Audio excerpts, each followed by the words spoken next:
이번 1169화에서 이무에게 조종당하며 부하들을 죽인 하랄드는 마지막 남은 자아를 찧어짜내 자신의 복주를 끝내기 위해선 자신을 죽이는 것밖에 없다며 로키에게 전설의 악마의 열매를 먹고 자신을 죽이라고 부탁합니다.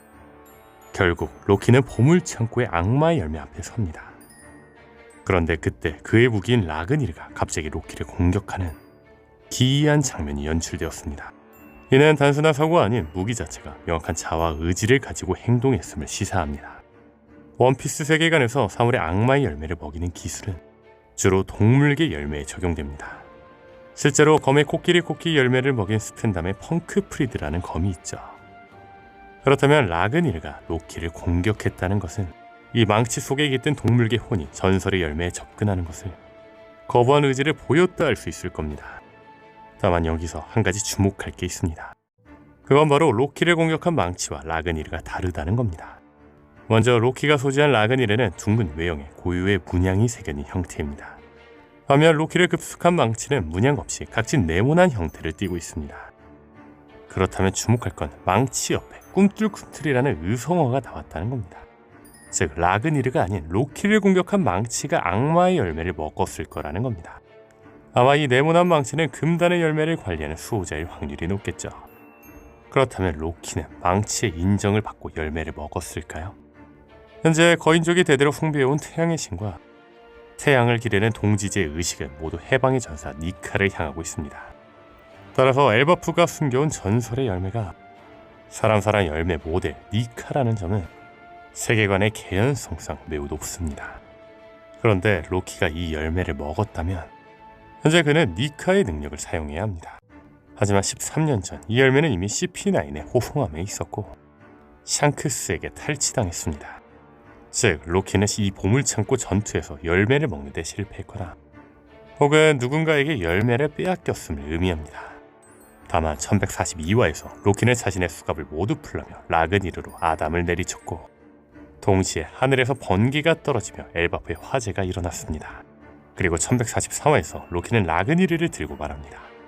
막아낼 수 없겠지. 너희들은 이 천례를 드는 것조차 못해. 그때 루피가 로키에게 다가가려 하자 하이루디는 말합니다. 기다려라 밀치모자. 다가가면 감전된다. 하지만 고무인간 루피는 감전되지 않고 로키를 공격합니다. 이 상황들을 종합해보면 로키가 너희는 이 천례를 드는 것조차 못한다고 말한 것은 당시 능력을 사용하고 있는 라그니르가 가진 초고압 전류 때문일지 모릅니다. 그런데 여기서 상식적으로 강력한 전류를 내뿜는 망치를 휘두르려면 본인도 그 전기에 타지 않아야 합니다. 그렇다면 로키가 라그니르의 능력을 쓸 때 손에 쥐고 멀쩡히 휘두를 수 있는 유일한 논리적 근거는 그의 몸이 전기가 통하지 않는 완전 절연체이기 때문입니다. 즉 이는 로키가 14년 전 보물창고에서 하랄드의 유언대로 열매를 먹었으며 그 결과 얻은 능력이 바로 고무 성질이었음을 시사합니다. 하지만 분명한 건 루피도 고무 열매를 먹었습니다. 또한 원피스 세계관에서 악마 열매는 원칙적으로 두 개가 동시에 존재할 수 없습니다. 즉 로키가 고무 열매를 먹었다는 게 말이 안 된다는 거죠. 그렇다면 생각해볼 건 고무 열매라는 이름의 주인이 누구냐는 것입니다. 오로송은 니카 열매의 또 하나의 이름 고무 열매라는 가짜 이름을 붙였다고 했습니다. 즉 진짜 고무 열매가 존재할 수 있다는 겁니다. 다시 말해 엘바프 거인들은 니카처럼 고무 능력을 가진 이 열매를 니카의 열매라고 믿고 수호해왔지만 고무 성질의 다른 열매가 엘바프의 전설로 와전되어 보관되었을 가능성이 있다는 거죠. 다만 이는 아직은 가능성일 뿐입니다. 분명히 라그니르는 번개를 뿜어냈습니다. 하지만 자세히 보시면 망치의 머리 부분에서는 강력한 번개가 뿜어져 나오지만 로키가 쥐고 있는 손잡이 부분에는 번개가 흐르지 않습니다. 이는 로키가 번개에 면역이 있어서 망치를 잡는 것이 아니라 라그니르 자체가 손잡이 부분은 절연 처리되어 있거나 번개가 특정 방향으로만 방출되도록 설계된 특수 무기일 수 있습니다.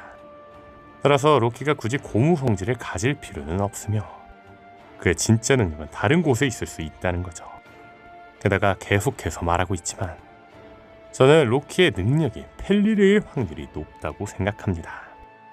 과거 오다 쓴 원피스 일러스트집에 루피렌과 혀를 내민 보라색 늑대가 겨울 배경에 함께 있는 걸 그려준 적이 있습니다.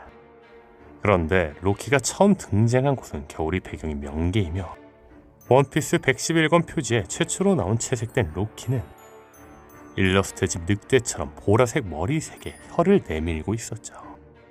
즉 오다스는 이전부터 로키와 늑대의 연관성을 꾸준히 암시해왔다는 거죠. 이는 북유럽 신화 속 로키의 아들이자 거대한 늑대인 펠리르와 맞닿아 있습니다. 신화 속 펠리르는 로키의 아버지 오딘을 죽이는 존재입니다. 그리고 원피스의 로키 역시 자신의 아버지 하랄드 왕을 죽였다고 알려져 있습니다. 이는 신화적 비극을 그대로 계승한 전개이죠. 또한 펠리르는 그 강력함 때문에 신들에 의해 특수한 쇠사슬에 묶였습니다. 원피스의 로키 역시 거대한 쇠사슬과 헤로석에 묶여 감금되어 있었다는 점은 그가 통제 불가능한 짐승의 힘을 가졌음을 보여주는 결정적 증거겠죠. 결정적으로 로키와 하랄드 왕의 최후의 격돌이 있었던 궁전 내부의 묘사를 주목해야 합니다. 작중에 묘사된 흔적은 마치 거대한 맹수가 핥힌 듯한 날카로운 흔적입니다. 이는 로키가 어쩔 수 없이 하랄드를 죽일 당시 무기를 사용한 것이 아니라 동물계 환수종 펠리르로 변신 혹은 인수형 상태에서 압도적인 야성으로 아버지를 공격했음을 암시합니다. 분명한 건 로키가 헤루 속에 묶여 있었다는 것은 그가 악마 열매 능력자라는 확증이죠. 세상의 종말 라그나로크를 불러오는 펠리르처럼 로키의 능력은 엘바프 전체를 멸망시킬 수 있을 만큼 위험하기에 헤루석이라는 극단적인 조치가 필요했던 걸로 보이죠. 이 가설대로라면 엘바프에는 금단의 악마 열매가 고무고무 열매뿐만 아니라 더 있던 걸로 추정되죠. 분명한 건 현재 로키는 루피의 10번째 동료 후보로 강력히 부상하고 있습니다. 실제로 로키는 조로와의 첫 만남처럼 당시 무언가에 묶여있는 모습, 조로처럼 자신을 풀어주면 보상을 약속한 점, 그리고 지옥의 왕이 되겠다는 조로와 현 명계 지옥의 왕 로키라는 키워드, 로키를 상징하는 늑대에게 조로와 똑같은 눈의 상처까지. 로키는 마치 조로가 루피의 첫 동료가 되었던 과정을 거인족 버전으로 재현하는 듯한 복선을 보여줍니다. 게다가 티치가 10명의 선장을 거느리고 있기에 루피 역시 본인을 제외한 10명, 총 11명의 체제를 완성해야 합니다. 징배 이후 비어있는 마지막 한 자리의 로키는 완벽한 후보겠죠. 분명한 건 신세계 후반부 상황급 대결이 펼쳐지는 시점에서 모모스케나 비비 같은 인물보다는 사체관급 이상을 넘어 엘바프 최강자로 묘사되는 로키의 무력이 반드시 필요합니다. 결정적으로 루피의 동료가 되기 위해서는 슬픈 서사는 필수입니다. 현재 로키는 엘바프의 왕자이며 동족들에게 증오받고 구속된 신세입니다. 이는 집단 내에서의 소외라는 동료 특유의 정서를 공유하죠. 또한 부친살해라는 극단적인 서사는 단순히 악행이 아니라 어쩔 수 없는 슬픈 사정이죠. 즉 로키는 슬픈 서사를 입히기에 최적화된 배경을 가졌으며 그가 저지른 악행의 반전의 슬픔만 더해진다면 역대급 동료 서사가 탄생할 수 있을 거라는 거죠. 또한 모든 종족의 화합을 꿈꾸는 원피스의 주제의식상 멸종 위기인 고대거인족의 혈통인 로키가 일당에 합류하는 것은 세계관 완성 측면에서도 매우 상징적인 의미를 갖겠죠. 물론 로키의 거대한 덩치가 써니오에 탈 수 있냐는 현실적인 문제가 남지만 엘바프에 있는 보배로운 나무 아담과 프랑키의 기술력이 있다면 이는 오히려 써니오의 진화라는 새로운 이벤트가 될 수도 있을 겁니다.